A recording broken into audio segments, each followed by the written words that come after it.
पहला क्वेश्चन आपका बनता है, हड़प्पा सभ्यता का समय कब तक माना जाता है? तो 2350 ईसा पूर्व से 1750 ईसा पूर्व तक हड़प्पा सभ्यता का समय काल माना जाता है। क्वेश्चन दूसरा, हड़प्पा सभ्यता का क्षेत्र कितने किलोमीटर में फैला था? तो 12,99,660 वर्ग किमी में इसका क्षेत्रफल फैला था। कहीं कहीं इसका क्षेत्रफल डायरेक्ट 13 लाख भी देखने को मिलता है, 13 लाख वर्ग किमी में फैला था। मोहनजोदड़ो स्थल की खुदाई कब और किसने की थी? तो 1922 में रखाल दास बनर्जी ने इसकी खुदाई आरंभ करवाई थी। हड़प्पा सभ्यता का पता कब और किसने लगाया था? तो 19वीं सदी में अंग्रेजों ने इसका पता लगाया था। 19वीं सदी में सन 1926 में चार्ल्स मेसन ने सबसे पहले इस सभ्यता को देखा था। एक अंग्रेज थे जिनका नाम चार्ल्स मेसन था, इस सभ्यता को सर्वप्रथम देखा था। हड़प्पा स्थल की खुदाई कब और किसने की थी? तो 1921 में दयाराम साहनी ने सबसे पहले इसकी खुदाई करवाई थी।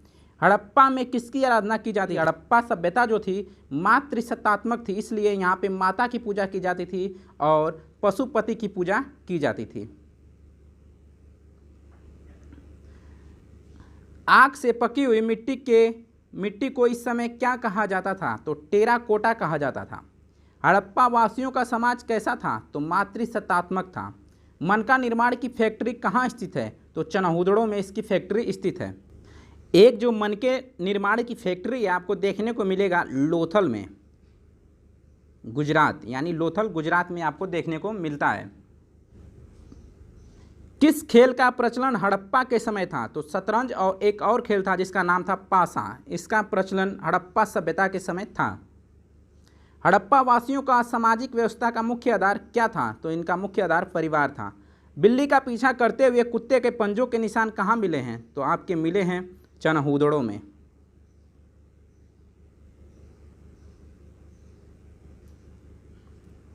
खेत की जुताई के लिए किसका उपयोग किया जाता था? तो हल का उपयोग किया जाता था।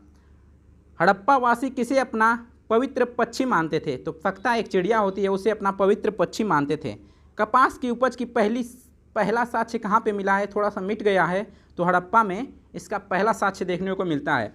और यहाँ पे बात करें हल के साक्ष्य कहाँ पे मिले हैं, तो आपके मिले हैं आपके कालीबंगा में हल से जोते हुए खेत के साक्ष्य मिले हैं, ठीक है। और यहीं से कालीबंगा से आपके भूकंप के साक्ष्य और अग्निकुंड के साक्ष्य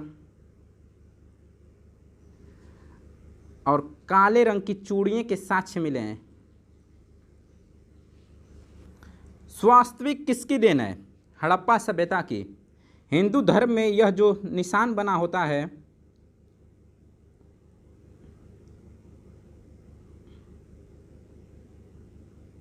इसे ही स्वास्तविक कहते हैं।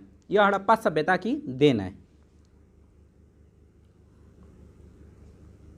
इस समय कौन सा धातु मिलने के प्रमाण हैं? तांबा, टीन और कांस्य।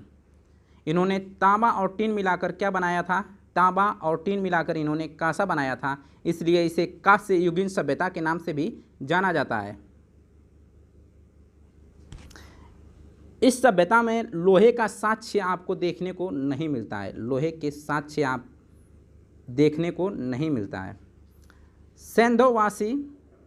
सेंधोवासी मिठास के लिए किस चीज़ का इस्तेमाल करते थे? तो शहद का इस्तेमाल करते थे। हड़प्पा के समय व्यापार की कौन सी प्रणाली प्रचलित थी? वस्तु विनिमय प्रणाली प्रचलित थी, यानी वस्तु के बदले वस्तु आदान प्रदान की जाती थी। हड़प्पा सभ्यता में शहरीकरण की प्रमुख विशेषता क्या थी? तो निकास प्रणाली इसकी प्रमुख विशेषता थी, यानी सड़कों का नियोजन, सही ढंग से नियोजन ही इसकी प्रमुख विशेषता थी। हड़प्पा में लिपि और धर्म की जानकारी कहाँ से मिलती है? तो इसकी जानकारी हमें हड़प्पा वासी या सेंधोवासी मुहरों से मिलती है। किससे मिलती है? मुहरों से।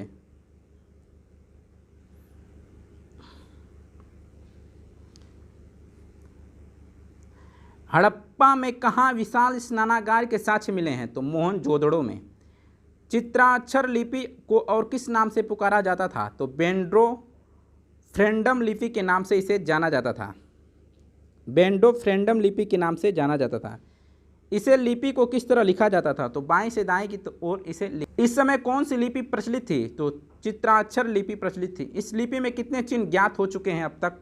तो 400 चिन्ह अब तक ज्ञात हो चुके हैं। किस सेंधवपुरा स्थल से घोड़े की हड्डियों के प्रमाण मिले हैं? तो सुरकोटदा से आपके घोड़े के हड्डियों के साक्ष्य मिले हैं। अगर ऊँट की हड्डियों के साक्ष्य की अगर बात करें, ऊँट की हड्डियों के साक्ष्य तो आपके मिले हैं कहाँ से? आपके मिले हैं कालीबंगा से, कालीबंगा से, जो राजस्थान में स्थित है। तो राजस्थान में क्या पाए जाते हैं? ऊँट। तो ऊँट के साक्ष्य, ऊँट के हड्डियों के साक्ष्य आप कहाँ से मिले हैं? कालीबंगा से।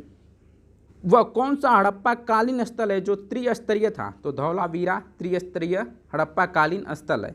किस पाक हड़प्पा स्थल से हलरेखा पता चला है? कालीबंगा से। चावल के उत्पादन के साक्ष्य किस सेंधवपुरा स्थल से प्राप्त हुए हैं? रंगपुर और लोथल से इसके साक्ष्य मिले। सेंधव स्थलों से किस जगह पर सर्वप्रथम कृषि के साक्ष्य उपलब्ध होते हैं? मेहरगढ़ से। लोथल किस नदी के तट पर बसा है? भोगवा नदी के तट पर बसा है। कालीबंगा किस नदी के तट पर बसा है? घग्गर नदी के तट पर बसा है।